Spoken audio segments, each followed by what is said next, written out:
आज की कहानी है एक सास बहू की कहानी का नाम है रिश्तों की अग्नि परीक्षा। बहुत ही रोमांचक कहानी होने वाला है।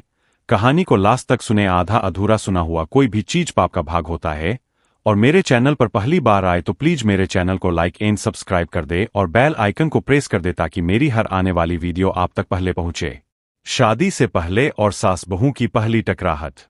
उत्तर भारत के एक छोटे से कस्बे में मिश्रा परिवार अपने सख्त संस्कारों और परंपराओं के लिए जाना जाता था। इस घर की मालकिन थी शारदा देवी, जिनकी नजर में बहू का मतलब था घर संभालने वाली, चुपचाप रहने वाली लड़की। उधर शहर में पली बड़ी अनुष्का, जो पढ़ी लिखी थी, संस्कारी भी थी, लेकिन अपनी सोच और आत्मसम्मान के साथ जीना जानती थी। जब रिश्ता तय हुआ तब शारदा देवी ने सिर्फ एक बात कही, बहू पढ़ी लिखी हो पर ज्यादा मुंह चलाने वाली नहीं होनी चाहिए। अनुष्का ने यह बात सुनी पर कुछ नहीं बोली, क्योंकि उसे लगा रिश्ते समय के साथ सुधर जाते हैं। लेकिन उसे क्या पता था कि यह घर उसके धैर्य, संस्कार और आत्मसम्मान की परीक्षा लेने वाला है। शादी का पहला दिन। बहू घर में कदम रखती है। आरती की थाली सजी होती है, पर शारदा देवी की आंखों में अपनापन नहीं, परख होती है। पहली ही सुबह रसोई में गलत मसाला, साड़ी पहनने पर ताना, हंसने पर टोका, चुप रहने पर शक। अनुष्का समझ जाती है यह लड़ाई शब्दों की नहीं, यह लड़ाई सोच की है। और यहीं से शुरू होती है सास बहू के रिश्ते की सबसे लंबी अग्नि परीक्षा। साजिशें, चुप्पी और टूटते रिश्तों की शुरुआत। शादी को अभी 1 महीना ही हुआ था, लेकिन अनुष्का को ऐसा लगने लगा मानो वह इस घर में बरसों से परीक्षा दे रही हो। हर सुबह सूरज से पहले उठना, पूजा, रसोई, सफाई और हर काम के बाद एक ही आवाज, हमारे जमाने की बहुएं ऐसे नहीं करती थीं। अनुष्का चुप रहती, क्योंकि उसने अपनी मां से एक बात सीखी थी, जहां रिश्ता बच सकता हो वहां अहंकार मत लाओ। सास की पहली साजिश। एक दिन शारदा देवी ने जानबूझकर घर की चाबी अनुष्का की अलमारी में रख दी। शाम को पड़ोसने आईं। शारदा देवी ने ऊंची आवाज में कहा, आजकल भरोसा नहीं रहा बहुओं पर, पता नहीं क्या क्या रखने लगी है अलमारी में। अनुष्का सन्न रह गई। उसकी आंखों में आंसू थे, लेकिन आवाज में संयम। मां जी, अगर आपको शक है तो आप खुद देख लीजिए। जब चाबी मिली, शारदा देवी ने कुछ नहीं कहा, पर शक का बीज बो दिया गया था। राघव का दोराहा। राघव अपनी मां की इज्जत भी चाहता था और पत्नी का आत्मसम्मान भी, लेकिन हर बार वही सुनता, मैंने तुम्हें 9 महीने कोख में रखा है, एक लड़की के लिए मां को मत भूल जाना। राघव चुप हो जाता और यह चुप्पी अनुष्का को अंदर से तोड़ने लगी। रसोई की राजनीति। एक दिन दाल में नमक थोड़ा ज्यादा हो गया। शारदा देवी ने थाली छोड़ दी। ये क्या बनाया है? पढ़ी लिखी हो तो क्या हुआ, घर तो नहीं संभाल पा रही? दादी अम्मा ने धीरे से कहा, गलती से हो जाता है, बहू से भी। पर शारदा देवी ने उन्हें भी चुप करा दिया। उस रात अनुष्का ने पहली बार तकिए में मुंह छुपाकर रोया। बहू की चुप्पी, सास की ताकत। शारदा देवी को लगने लगा यह लड़की जवाब नहीं देती, इसे जैसे चाहूं वैसे झुका सकती हूं। अब ताने बढ़ गए। मायके को नीचा दिखाना, पहनावे पर रोक, फोन करने पर सवाल, हंसने पर शक। लेकिन अनुष्का ने एक ही हथियार चुना, खामोशी। दादी अम्मा की चेतावनी। एक रात दादी अम्मा ने अनुष्का का हाथ पकड़कर कहा, बेटी, ज्यादा सहन भी पाप होता है। अगर बहू टूट गई तो घर बिखर जाता है। अनुष्का की आंखों से आंसू बह निकले। दादी, मैं रिश्ता बचाना चाहती हूं, खुद को खोकर भी। दादी अम्मा समझ गईं, तूफान आने वाला है। सबके सामने अपमान, मायके का सवाल और बहू का टूटना।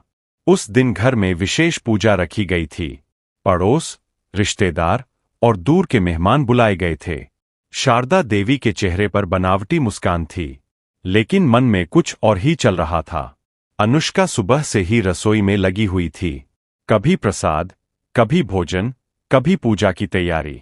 दादी अम्मा बार बार कह रही थीं, बहू, थोड़ा आराम कर ले, पर अनुष्का मुस्कुरा देती, घर का काम है दादी, थकान कैसी? साजिश का मंच तैयार। पूजा के बीच शारदा देवी ने अचानक ऊंची आवाज में कहा, अरे, ये चांदी की कटोरी कहाँ गई? पूरा घर सन्न हो गया। सब नजरें इधर उधर देखने लगीं। शारदा देवी की नजर सीधे अनुष्का पर गई। बहू, तू ही तो सुबह से रसोई में थी। अनुष्का का शरीर कांप गया। मां जी, मैंने कुछ नहीं लिया। शारदा देवी ने ताना मारा।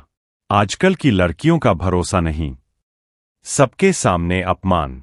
पड़ोसने फुसफुसाने लगीं। मायके से क्या संस्कार लाई है? अनुष्का की आंखें भर आईं। उसने राघव की तरफ देखा। राघव ने कुछ कहना चाहा, लेकिन मां की सख्त नजर ने उसे चुप करा दिया। कुछ देर बाद कटोरी पूजा घर में मिल गई। सच सामने था, पर शारदा देवी ने माफी नहीं मांगी। बस इतना कहा, अच्छा हुआ मिल गई। मायके पर वार। शारदा देवी ने फिर सबके सामने कहा, लड़की जैसी मां वैसी बेटी। हमने गलत जगह रिश्ता कर लिया। यह सुनते ही अनुष्का का दिल टूट गया। उसने कांपती आवाज में कहा, मां जी, मेरे मां बाप को इसमें मत लाइए। यह पहली बार था जब अनुष्का ने आवाज उठाई। पति की खामोशी आखिरी चोट। सब लोग चले गए। घर में सन्नाटा था।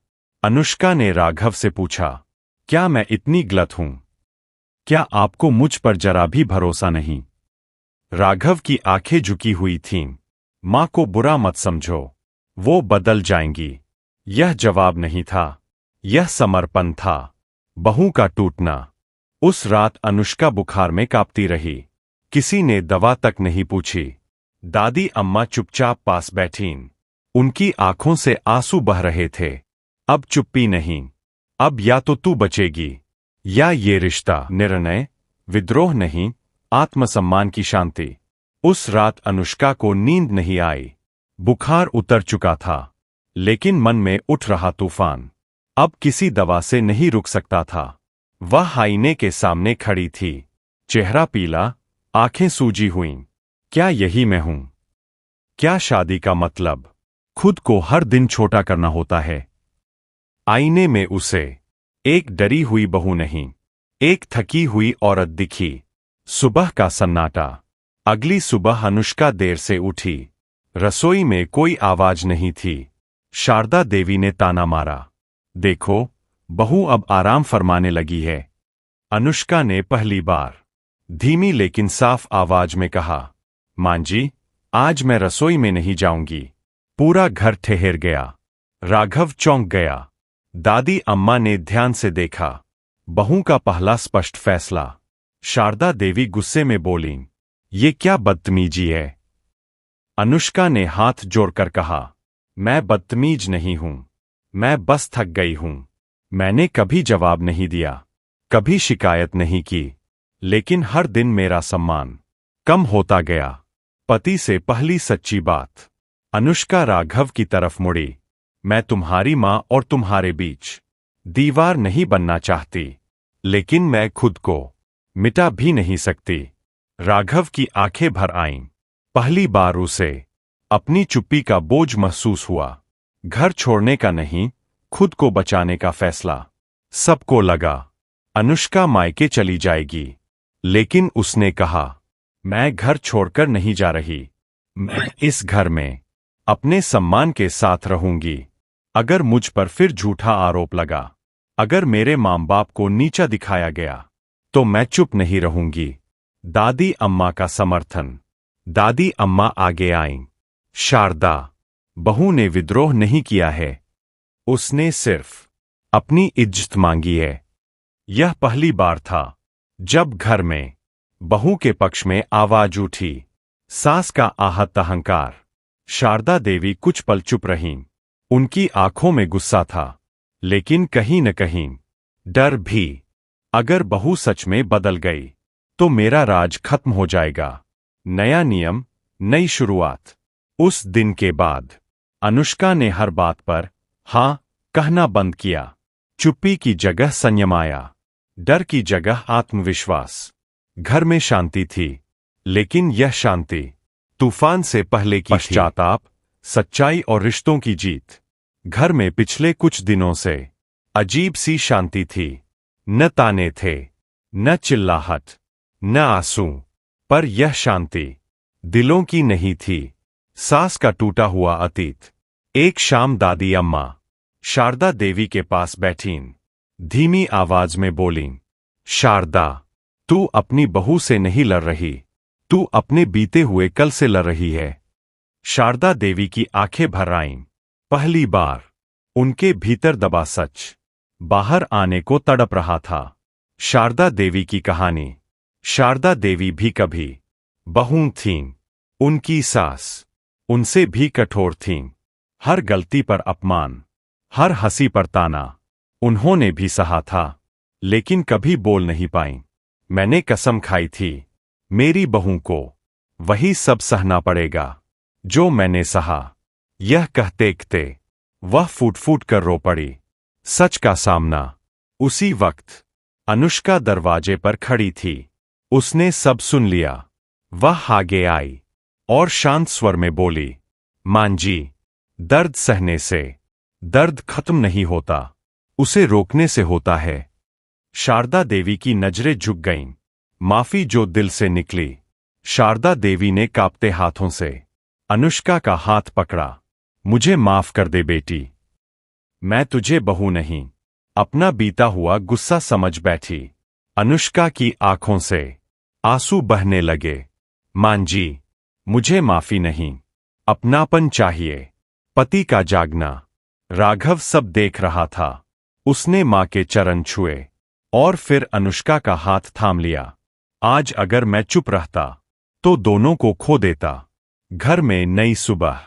अगली सुबह रसोई में दोनों साथ थीं, बिना तानों के, बिना डर के। शारदा देवी ने कहा, आज से यह घर बहुओं की परीक्षा नहीं, उनके सहारे से चलेगा। कहानी की सीख।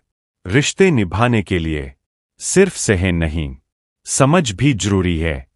सास और बहू दुश्मन नहीं, एक ही पीढ़ी की दो औरतें हैं, जो दर्द को आगे बढ़ा भी सकती है या वही रोक भी सकती है।